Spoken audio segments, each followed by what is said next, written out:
Before I get into the main thing I want to talk about today, I need to address something that I've been getting so many messages about this week. People keep asking me why February feels so loaded. Like, it doesn't feel like a normal month. It feels like every day has this weight to it, this pressure building behind everything. And honestly, that's not just you. That's not just overthinking. February 2026 is genuinely one of the most astrologically stacked months we've had in years, maybe decades. And what's happening right now, specifically today and over the next few days, is the hinge point. This is the moment everything pivots. So let me explain what's actually going on. Because I think once you understand the astrology of February 12th, the tension you've been feeling is going to make a lot more sense. First thing, Venus just moved into Pisces 2 days ago on February 10th. And this matters more than it might seem on the surface, because Pisces is actually the sign where Venus is exalted, which in astrology means this is one of the best possible placements for Venus. It's like Venus in Pisces is Venus operating at full power, no friction, no compromise, the full expression of what Venus is actually about: beauty, love, connection, artistic sensitivity, the ability to feel things deeply and let that feeling mean something. Venus in Aquarius, where she's been for the past several weeks, was more intellectual about love, more detached. More I understand this emotion conceptually. Venus in Pisces is completely different. It's emotional immersion. It's the kind of love that doesn't need explanation. It just feels true. And here's what's interesting. Venus didn't enter Pisces alone. Mercury is also in Pisces right now, sitting right there with her. So you've got this Venus-Mercury conjunction forming in the most intuitive, spiritually porous sign of the zodiac. What that means practically is that your communication and your feelings are kind of merging. Like the separation you normally maintain between what you think and what you feel is thinning right now. You might find yourself saying things you didn't plan to say, reaching out to someone because something just told you to, writing something raw and honest that you normally would have edited before sending. That's this energy. It's not recklessness, it's permeability. The logical filter is loosening and what's underneath is coming through. If you've been in a situation where you've known something about a relationship or a connection but haven't been able to put words to it, the next few weeks, while Venus and Mercury are both moving through Pisces, are going to bring a lot of clarity. Not intellectual clarity, but that deeper kind of knowing where you just, you know. Venus in Pisces heightens empathy to almost psychic levels. You might start picking up on what people around you are actually feeling beneath what they're expressing.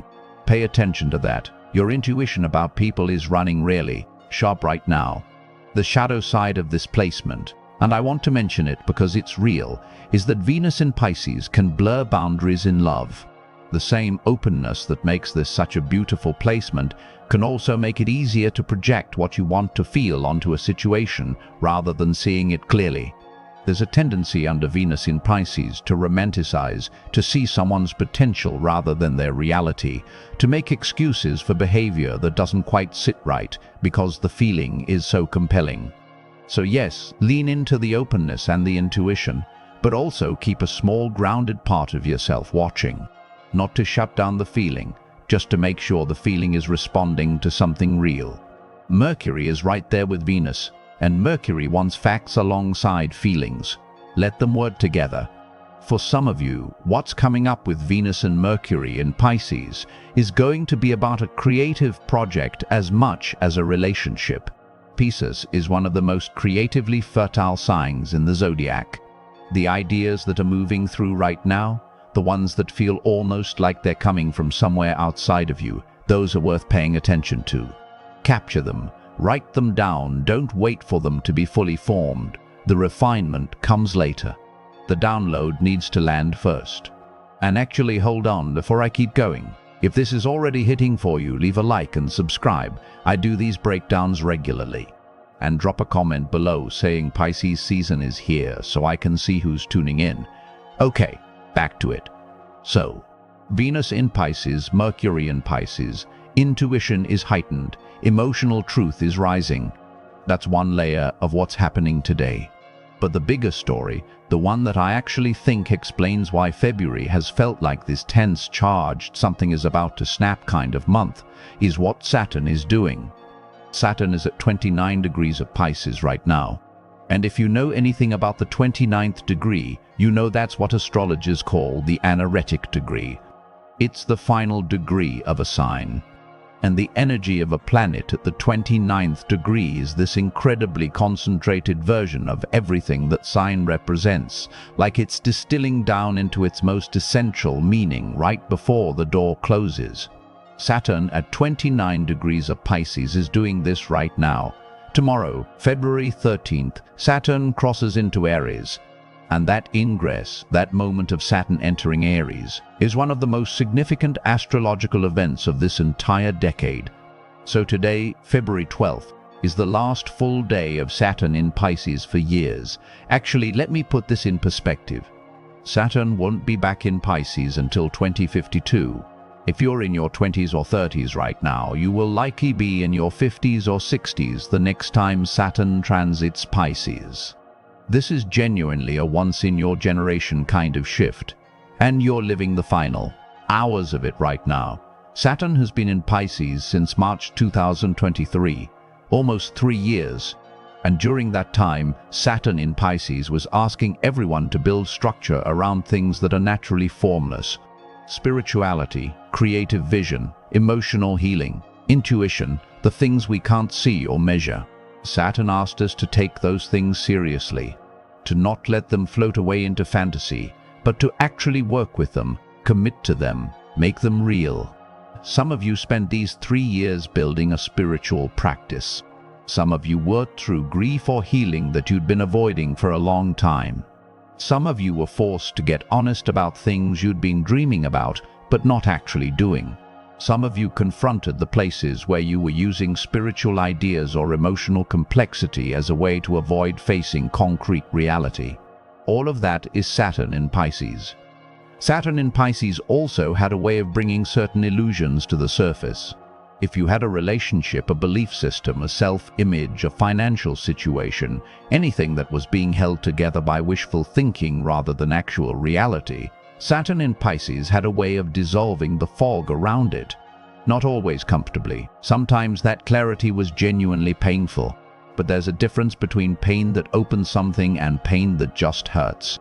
Saturn in Pisces, at its best, was pain that opened something, that showed you where you were actually standing versus where you thought you were standing. And at 29 degrees right now, today, Saturn is asking you, what did you actually learn? What are you actually taking with you? Because the things that haven't been resolved, the lessons that haven't fully landed, Saturn has a habit of making them really obvious at this final degree. You might feel a particular kind of urgency today or this week, like something needs to be acknowledged or released before something new can begin. That's not in your head. That's the anaretic degree doing exactly what it does. There might also be a feeling of nostalgia or wistfulness that comes up around this time. Not for a specific person or thing necessarily, but more like a feeling of the end of a chapter, which it is. You're closing a 3-year cycle. The 29th degree often brings this kind of emotional review, like the highlights are playing back before the credits roll. Let yourself feel whatever comes up around that. It's appropriate, it's real, and it's part of the integration. Now, Pisces is particularly interesting here because Neptune, the planet that rules Pisces, is currently sitting at 0 degrees of Aries. Neptune made its own historic ingress into Aries earlier this year, ending a 14-year cycle through Pisces. So what you've got right now is Venus and Mercury in Pisces doing deep, intuitive, heart-open work in the sign that Saturn is leaving. And Saturn is leaving to join Neptune, which is already waiting in Aries. These two planets, Saturn and Neptune, are going to make an exact conjunction at 0 degrees Aries on February 20th. That conjunction hasn't happened in Aries in over 2,000 years. And Saturn is about to cross into that territory tomorrow. Let me put the Saturn-Neptune conjunction in some context because it helps explain why February feels the way it does. The last time Saturn and Neptune met was in 1989, in Capricorn. In 1989, the Berlin Wall fell. The Tiananmen Square protests happened. Communism collapsed across Eastern Europe. These are the kinds of historical moments that emerge when Saturn, which represents established structures and systems, meets Neptune, which represents ideals, dreams, and the dissolution of boundaries. When they come together, something that seemed permanent turns out not to be, and something that seemed impossible becomes real. The question for right now is, what in your life or in the world is in that category? What has felt fixed and immovable that is actually more fragile than it appeared? And what has felt like a dream or a vision that might actually be more possible than you've been allowing yourself to believe? When Saturn meets Neptune, the simplest way to explain it is this: Saturn builds walls, Neptune dissolves them. Saturn says be realistic, Neptune says dream bigger. When they come together, there's this paradox where you're asked to build something real out of something visionary, to actually structure your dreams, to make your ideals concrete. For some people, that feels liberating. For others, it feels like a crisis, because the fantasy that was sustaining them has to meet the reality of whether they're actually going to do something about it. Okay, so let's talk about which signs are going to feel the February 12th through 14th energy the most intensely. Pisces, you are front and center for all of this. Saturn leaving your sign is a big deal, and I want you to sit with what that actually means. For almost 3 years, Saturn has been moving through your first house if you're a Pisces sun or rising, which means it's been transiting your identity, your sense of self, your physical presence in the world. Saturn through the first house is famous for feeling like pressure on your sense of who you are, like you've been testing which version of yourself is actually built on something solid versus which parts of you were just habit or performance. And now it's leaving. Tomorrow Saturn crosses out of Pisces. That weight you've been carrying, the seriousness, the sense of being scrutinized or held accountable, starts to lift. Not immediately, but noticeably over the coming weeks. What you're taking into the next chapter is the version of yourself that got tested and held. The parts of you that survived the pressure are real. The parts that fell away during these 3 years, they were already done. You just needed the pressure to reveal that. Venus and Mercury joining you in your sign right now is kind of the universe saying, good job, here's some softness, here's some beauty. Here's some of your natural intuition running without friction. Let yourself feel that. But also Pisces, Saturn moving into Aries means it moves into your second house next. Second house is values, finances, self-worth, what you actually own and build in the material world. The lessons that are coming for you over the next 2.5 years are around value. What you value, whether your income reflects what you're actually worth, whether you're giving your gifts away for free in situations that don't honor them. Start thinking about that now. Not with anxiety, just with awareness. Aries, Saturn is coming to your first house. And I know that might sound heavy, but let me give you some context. Saturn in your first house is one of the most productive, powerful placements for long-term development, even though it rarely feels that way in the moment. What you're entering is a multi-year period of serious self-building. Saturn asks Aries to slow down, which is genuinely not your preferred pace. You're a fire sign. You like to move fast, decide quickly, initiate, and then see what happens. Saturn in Aries is going to make you more deliberate, more intentional, more willing to do the slower, harder version of building something real, rather than the exciting but not sustained version you might default to. That doesn't mean stop. It doesn't mean you can't be bold or pioneering. Saturn in Aries doesn't want Aries to become cautious. It wants Aries to become disciplined. There's a huge difference. Caution is about fear. Discipline is about choosing which battles are worth your full commitment and then actually showing up for those battles with consistency over time. That's what the next 2.5 years are offering Aries. The chance to become the kind of person who doesn't just start things brilliantly, but follows them through. For Aries born between roughly 1996 and 1999, this is also the start of your Saturn return. A Saturn return, for those who don't know, is when Saturn comes back to the position it was in when you were born. It's a rite of passage that happens around age 29 to 30, and it's generally a time when life asks you to grow up. in whatever area of your life you've been coasting or avoiding or pretending. Not punishingly. More like a forced reckoning with what you actually want versus what you've been going through the motions of. Saturn returns are often simultaneously the hardest thing and the most clarifying thing that's happened in someone's life to that point. The other piece for Aries right now is Neptune. Neptune has already been in Aries since earlier this year, sitting at 0 degrees. Neptune in your first house is this incredibly interesting energy because it dissolves your sense of ego boundaries in ways that can be both beautiful and disorienting. You might find yourself more sensitive, more porous, more affected by the emotional atmosphere of the spaces and people around you than you're used to being. That's not weakness. For Aries, learning to receive information through intuition instead of just action is actually a major growth edge. Neptune is offering that, and now Saturn coming in is going to help you do something real with it.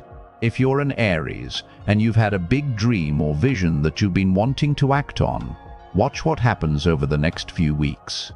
The Saturn-Neptune conjunction is literally in your first house, dreams getting structure, ideals becoming real. That's your invitation. But the conjunction is also going to show you the difference between a dream that's genuinely yours and a dream that you've been holding on to because you're not sure who you are without it. Be honest with yourself in that inquiry. The dreams that survive this clarity check are the ones worth building. Cancer, you're feeling this through Jupiter. Jupiter is currently retrograde in Cancer, your first house if you're Cancer rising or in a very personal position for Cancer suns. Jupiter retrograde in your own sign is this deep internal review of expansion and growth. What does abundance actually mean to you? Are you growing in the direction that's genuinely yours, or have you been chasing something that looked like success from the outside but doesn't actually match what your soul wants? Jupiter retrograde often slows down the externals, the visible wins, the tangible expansion, so that the internal work can happen. And Jupiter retrograde in Cancer specifically is asking, are you emotionally ready for the growth you say you want? Because Cancer's growth is always anchored in emotional security and genuine belonging. You can't really expand if you don't feel safe. So if things have felt slow or stalled for Cancer since Jupiter went retrograde, that's not a punishment. That's Jupiter asking you to sort out the emotional foundation before the outer expansion picks up again. Jupiter goes direct in Cancer on March 10th. What you're working on internally right now is setting up the launch point for what comes next. The Venus-Jupiter dynamic is really significant for you this month too. Venus in Pisces forms a gorgeous trine to Jupiter in Cancer. Trine means natural flow, harmonious energy, things coming together without force. This is actually one of the most beautiful aspects in the sky right now. And it's a water trine, meaning it's deeply emotional, intuitive, and connected to the theme of genuine care and real love. For Cancer, this is the kind of energy where relationships deepen naturally, where you say the honest thing and it lands softly, where you allow yourself to receive love instead of only giving it. That last part is important for Cancer, the receiving. Let yourself be loved right now. The sky is set up for it. Aquarius, the eclipse is coming for you. The solar eclipse on February 17th is at 28 degrees of Aquarius, and right now, the Sun is at 23 degrees of your sign, moving toward that exact point. You're in the pre-eclipse shadow already. You might have noticed that things have been feeling unsettled or uncertain around your sense of identity and direction, like something is on the verge of changing, but hasn't fully revealed itself yet. That's exactly where you are. Eclipses in your own sign are identity reset points. They show you who you've been and start moving you toward who you're becoming. The change that's coming isn't random. It's been building. There's also a very interesting Jupiter-Aquarius dynamic happening. Pluto is currently at around 3 to 4 degrees of Aquarius, where it's been for a while now. And the eclipse at 28 degrees is at the other end of the sign. What's interesting is that Pluto in Aquarius has been doing long, slow generational work on the idea of what community and collective identity even means. The eclipse is now asking, what does your individual identity look like within that bigger picture? Where are you claiming your personal power within the systems and structures and communities that surround you? Aquarius is always in this tension between the individual and the collective, and this eclipse is surfacing that in a personal way.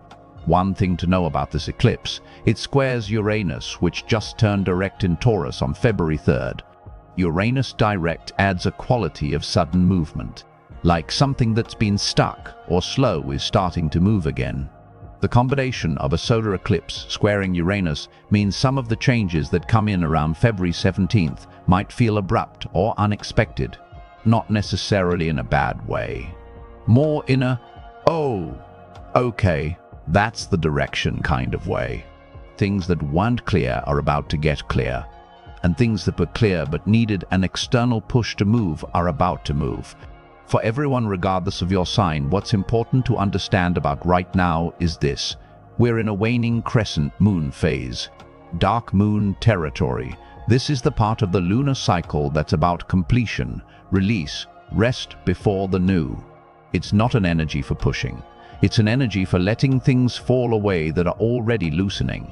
The projects you've been trying to force that keep not working, this is a good time to assess whether they actually need more force or whether they need to be released entirely. The relationships where you've been working really hard and not feeling it returned, this is a good time to get honest about whether that investment is sustainable. The dark moon has a particular quality of honesty to it. When you're in this phase, the noise of expansion and activity quiets down enough that you can actually hear what's true. Some of what you hear might be uncomfortable. That's okay. Information is better than comfortable confusion. Use the quiet of this lunar phase to notice what you actually want, stripped of the pressure and the performance. What do you want when no one is watching? What would you choose if you weren't thinking about how it looked? The dark moon before an eclipse is a particularly powerful time for that kind of honest inventory. If you're someone who works with intention setting or manifestation practices, this is also worth knowing. Solar eclipses are not considered the right time for aggressive intention setting. They're better approached with openness than with a list of demands. Because eclipses bring in what needs to come, not always what we think we want. The better practice around an eclipse is to clear and release rather than to direct. So over the next few days, if you feel moved to let go of something, an old story, a grudge, a plan that stopped feeling right, a version of yourself that you've outgrown, do it. The eclipse in Aquarius on the 17th is going to activate new intentions whether or not you consciously set them. Your job right now is to make space. Practically speaking, some things that work well in this pre-eclipse dark moon energy, journaling, especially the kind where you write without editing, just let it come out. Cleansing your space, your phone, your feeds, your inbox, whatever feels cluttered.